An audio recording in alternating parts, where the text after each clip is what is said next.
এই জাতি বের হলে নদীর পানি শেষ হয়ে যাবে। আপনি জানেন তারা কারা?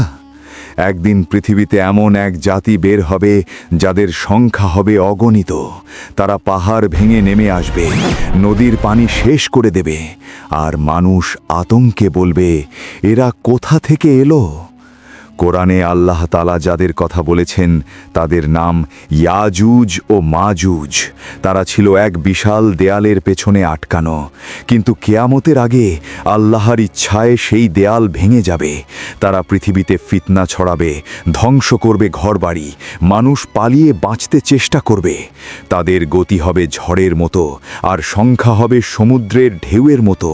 হাদিসে বলা হয়েছে তারা একদিন একটি নদীর পাশ দিয়ে যাবে আর বলবে, এখানে তো একসময় পানি ছিল। পৃথিবীর মানুষ তখন অসহায় হয়ে বলবে, হে আল্লাহ, আমাদের রক্ষা করো।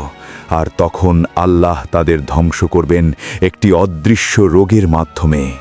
এই ঘটনা হবে কিয়ামতের বড় আলামতের একটি, যা আমাদের মনে করিয়ে দেয় এই দুনিয়া চিরস্থায়ী নয়। আপনি কি আগে ইয়াজুজ ও মাজুজের কথা জানতেন? এরকম ইসলামিক ভিডিও আরও পেতে চ্যানেলটিকে এখনই সাবস্ক্রাইব করুন।